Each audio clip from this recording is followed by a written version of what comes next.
எப்பொழுதும் மக்களை கணிப்பதிலும் அனலிட்டிக் பண்ணுவதிலும் ஆர்வம் நிறைந்த துலாம் ராசி நேயர்களே.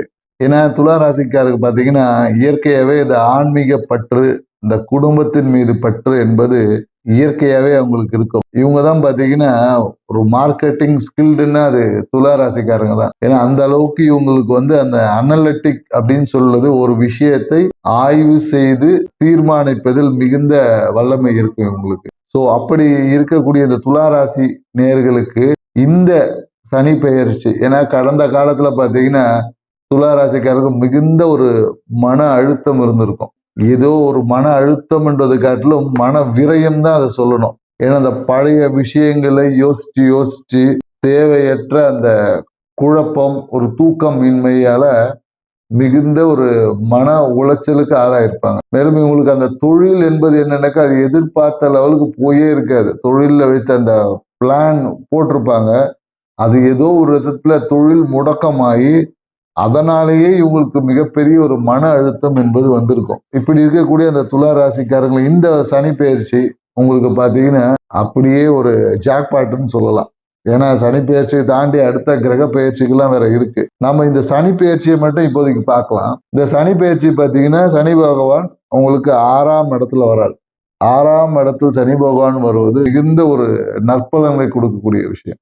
ஏன்னா இந்த காலகட்டத்தில் என்னன்னாக்கா, அதாவது நீங்க எவ்வளோ விஷயங்களுக்கு மருந்து எடுத்துருப்பீங்க. இந்த மருந்து ஏன்னா இந்த நோய் என்பது இந்த காலகட்டத்தில் தீரக்கூடிய ஒரு விஷயமா இருக்கு. இந்த நோய் இவ்வளவு நாள் தீரலையே, நம்ம என்னென்னவோ எடுத்துமே ஒண்ணுமே தீரலையே அப்படின்ற அந்த விஷயங்கள், குறிப்பா என்னன்னாக்கா இந்த முட்டி வலியில இந்த காலகட்டத்தில் துளாராசிக்காரர்களுக்கு அதிகமா இருந்திருக்கும். அந்த முட்டி வலி என்பது முற்றிலுமா குணமாகக்கூடிய காலகட்டமா இருக்கு. துளாராசிக்காரர் இந்த காலகட்டம் என்னன்னா அறுவை சிகிச்சை செய்யணும் அப்படின்ற அந்த வியாதிகள் கூட மருத்துவத்தின் வழியாக குணமாகக்கூடிய காலம்தான் இது. ஸோ அது இல்லாம அதனால உங்களுடைய நோயின்னு பார்த்தீங்கன்னா குறிப்பிட்டு சொல்ல போனோம்னா நோயின்னா இந்த கழுத்து சார்ந்த நோய், கழுத்து, தோள்பட்டை இந்த மாதிரி சார்ந்த விஷயம். சில பேர் தொண்டையில ஏற்பட்ட பிரச்சனைகள் எல்லாம் தீரும். மேலும் என்னன்னாக்கா இந்த பாதத்துல ஏற்பட்ட இந்த பாத எரிச்சல், இல்ல பாதத்துல ஏற்பட்ட பிரச்சனைகள், கணுக்கால் பிரச்சனை, இந்த மாதிரியான பிரச்சனைகள் எல்லாம் இந்த காலகட்டத்தில் தீரும். மேலும் இந்த கர்ப்பப்பை, சில பேருக்கு நிறைய பேருக்கு இந்த மலச்சிக்கல்லாம் இருந்திருக்கும்.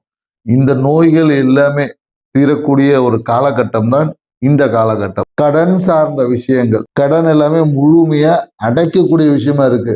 இதற்கான அனுகூலம் எங்க இருந்து வருங்க? என்னங்க அது நீங்க சொல்றீங்க கடன் அடை எங்க இருந்து வரும்னா, ஏன்னா ஏற்கனவே இதுக்கு முன்னாடி பார்த்தீங்கன்னா இந்த மாமியார் உறவு பார்த்தீங்கன்னா ஒரு பிரச்சனைக்குரியதா இருந்திருக்கும். இப்ப அந்த விஷயங்கள் எல்லாம் மாறி மாமனாரோ மாமியார் அந்த சார்ந்த விஷயங்களும் உங்களுக்கு ஒரு உதவி கிடைத்து உங்களுடைய கடன் இந்த காலகட்டத்தில் தீருமானா கண்டிப்பா தீரும். ஏன்னா தந்தையோடைய ஒரு சொத்தின் மூலமாகவும் கடன் தீரக்கூடிய வாய்ப்புகள் இருக்கு. நோய் எல்லாம் தீரப்போகுது, கடன் எல்லாம் போக போகுது. ஸோ இதுக்கு மேல என்ன வேணும் அப்படின்றதா தொழில்ல ஏற்பட்ட அந்த தடை என்பது இவ்வளவு நாள் ஏதாவது தொழில அக்ரிமெண்ட்டை போட்டு இல்ல அக்ரிமெண்ட் போடுறேன்னு சொல்லி இழுபறியா இருந்த அந்த விஷயங்கள் எல்லாமே இப்ப அது முழுமை அடையக்கூடிய விஷயமா இந்த காலகட்டத்தில் மனம் எதை நினைக்கிறதோ அதை செய்யக்கூடியது. ஏன்னா துலா ராசிக்காரர்களுக்கு மன அழுத்தம் என்பது அது எப்போதும் இருக்க லைஃப் லாங் பிரச்சனை அது. ஆனா இந்த காலகட்டத்தில் அதுல நல்லது நடக்கும் போது அந்த மன அழுத்தம் குறையுமானா கொஞ்சம் குறையும். ஏன்னா குடும்பத்தின் மீது, தனத்தின் மீது அந்த வருமானங்கள் பெருகும் போது கொஞ்சம் மன அழுத்தம் குறையும். ஆனா தொழில லாபம் என்பது இந்த காலகட்டத்தில் நீங்க லாபம் வரும், தொழில் நல்லா இருக்கும், தொழில் சூப்பரா இருக்கும். அதனாலேயே உங்களுக்கு சில பிரச்சனைகளும் வரும். என்னன்னாக்க தொழில் அதிகப்படியான நல்ல நிலையில இருக்கும் போது, ஒன்றுக்கு மேற்பட்ட தொழில் விஷயங்கள் கிடைக்கும் போது அதை செயல்படுத்துவதில் உங்களுக்கு பிராக்டிக்கல் சிக்கல்னு சொல்லுவோம் இல்லையா, அந்த மாதிரியான பிராக்டிகாலிட்டியில இருக்கக்கூடிய சில பிரச்சனைகள் வரும், தடைகள் வரும், அவ்வளவுதான். ஆனா தொழில் சூப்பரா இருக்கும், அதை ஜாதகரால செய்ய முடியாது, அவ்வளவுதான் விஷயம். ஸோ ஆனால் லாபம் இந்த காலகட்டத்தில் குறைவாக தான் இருக்கு. நீங்க தொழில் செய்வீங்க, லாபம் என்பது கொஞ்சம் கம்மியாக தான் இருக்கும். மேலும் படிப்பு சார்ந்த விஷயத்துல படிப்பு எல்லாம் பார்த்தீங்கன்னா இந்த காலத்தில் படிக்க எழுதுறவங்க சூப்பரா படிப்பாங்க. எதிர்பார்த்து அவங்க நினைச்ச படிப்பு, மனம் விரும்பிய அந்த கல்வி என்பது இந்த காலகட்டத்தில் கிடைக்கும் படிக்கக்கூடிய மாணவர்களுக்கு. மேலும் போட்டித் தேர்வு எழுதுறவங்களுக்கு தான் பார்த்தீங்கன்னா ஒரு சின்ன ஒரு தடை பிரச்சனைகள்லாம் இருக்கும். போட்டித் தேர்வு எழுதுறவங்க இந்த டிஎன்பிசி எக்ஸாம் எழுதுறாங்க இல்லையா, அவங்களுக்கு தான் பார்த்தீங்கன்னா ஒரு அழுத்தம், ஒரு தடை இருக்கு. ஸோ அதனால இந்த காலகட்டத்தில் கொஞ்சம் கவன சிதறல்கள் அதிகமா இருக்கும், சோம்பேறித்தனம் அதிகமா இருக்கும். போட்டித் தேர்வு எழுதுறவங்களுக்கு தான், படிக்கக்கூடிய மாணவர்களுக்கு மிக சிறப்பான ஒரு விஷயமா இருக்கு. போட்டி தேர்வு காம்படிட்டிவ் எக்ஸாம் சொல்லுவாங்க இல்லையா, ஸோ அந்த மாதிரி இருக்கிறவங்களுக்கு தான் கொஞ்சம் பிரச்சனைகள் இருக்கும். ஸோ அதனால அவங்க வந்து கொஞ்சம் அந்த சுறுசுறுப்பா கொஞ்சம் விஷயங்களை செய்து கொஞ்சம் உற்சாகமா எக்ஸசைஸ் இல்லை யோகா அந்த மாதிரியான விஷயங்கள் செய்து நீங்க அதை சரி பண்ணிக்கலாம்.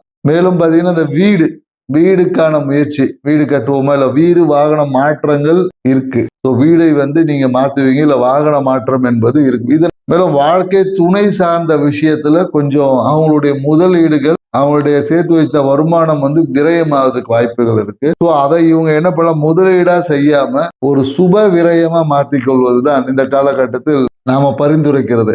ஏன்னா முதலீடுகள் விரயமாகும், அதை நீங்க சுப விரயமாக்கிறது, தங்கம் வாங்குறது அந்த மாதிரியான உங்களுக்கு ஆக்கப்பூர்வமான முதலீடுகளை இல்லை எஃப்டி போட்டு வைக்கிறது அந்த மாதிரி செஞ்சுக்கலாம். ஷேர் மார்க்கெட்ல போடுறேன்னு போட்டுறாதீங்க. ஸோ ஏன்னா அதுக்கப்புறமா ராகு பகவான் 5ல் வர போறாரு. ஸோ வந்ததுக்கு அப்புறம் ஷேர் மார்க்கெட்ல போடுறேன்னு சொல்லி போட்டுட்டு இருக்கிறதெல்லாம் காலி பண்ணி கடங்காரன் ஆக்கி விட்டுருவாரு.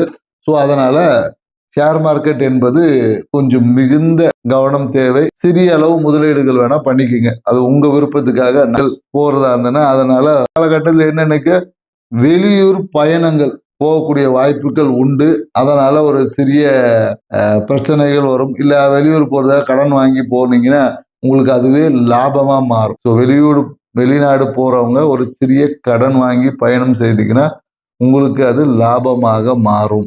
ஏன்னா அதுல சிறு சிறு தடைகள் வரும். ஏன்னா என்னைக்கோ ஒரு டாக்குமெண்ட் ஒரு பெண்டிங் வச்சிருப்பீங்க, அந்த டாக்குமெண்ட்டை கேட்டு அந்த விஷயங்கள்ல தடைகள் என்பது ஏற்படும். ஸோ அதை நீங்க சரி பண்ணிக்கணும். குறிப்பா இந்த காலகட்டத்தில் அம்மா சார்ந்த விஷயம் சுமூகமான ஒரு உறவு இருக்கு.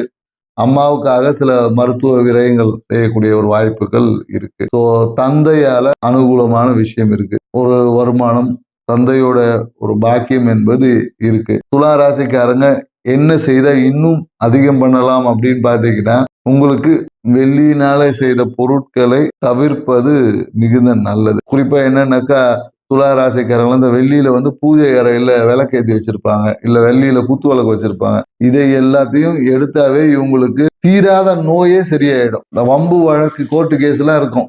இது எல்லாமே இவங்க வெள்ளி பொருட்களை பயன்படுத்தாம இருக்கிறதே இவங்களுக்கு மிகப்பெரிய ஒரு பரிகாரமா இருக்கும். ஸோ இந்த காலகட்டத்தில் நீங்க என்ன செய்யலாம்னா, பசுமாட்டுக்கு அகத்திக்கீரையை கொடுப்பது மிகுந்த ஒரு நற்பலனை கொடுக்கும். அங்க எப்படி நீங்க அகத்திக்கீரை கொடுத்து அதற்குடைய உடல் கழிவுகளை வெளியேற்ற உதவுறீங்களோ அதே போல உங்களுக்கு இருக்கிற நோய் பிணி எல்லாமே முற்றிலுமாக நீங்கக்கூடிய ஒரு வாய்ப்பா இருக்கு. காதல் திருமணம் வந்து செய்யணும்னு நினைச்சிருந்தாங்கன்னா காதல் திருமணம் இந்த காலகட்டத்தில் நடக்காது.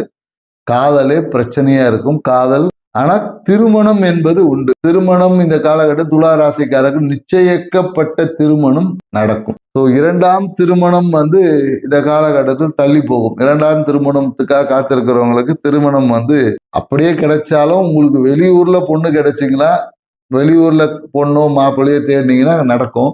உள்ளூர்ல தேடினீங்கன்னா கண்டிப்பா நடக்காது. ஸோ அதனால 2ஆம் திருமணத்துக்கான சாத்தியக்கூறுகள் கொஞ்சம் கம்மி தான். குழந்தைக்காக காத்திருக்கிறவங்களுக்கு என்னன்னாக்கா மருத்துவ சிகிச்சையின் வழியாக குழந்தை பேரு என்பது உண்டு.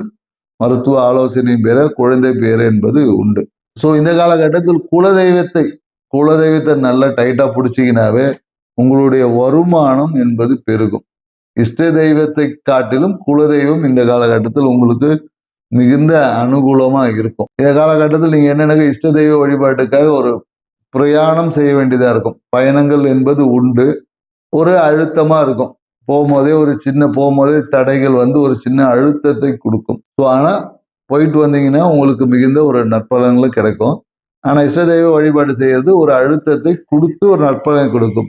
குலதெய்வம் அப்படி இல்லை, ஈஸியா போன உடனே முதல்ல நமக்கு வந்து அந்த தரிசனம், கோயில்ல போன உடனே ஒரு தரிசனம் கிடைக்கும் இல்லையா, அந்த மாதிரி குலதெய்வ வழிபாடு என்பது மிகுந்த சிறப்பை தரும். ஸோ அதை நம்ம இந்த காலகட்டத்தில் சொல்லக்கூடியது என்னன்னாக்கா வாழ்க்கை துணையுடைய வருமானத்தை சுப விரயமா மாத்திக்கங்க.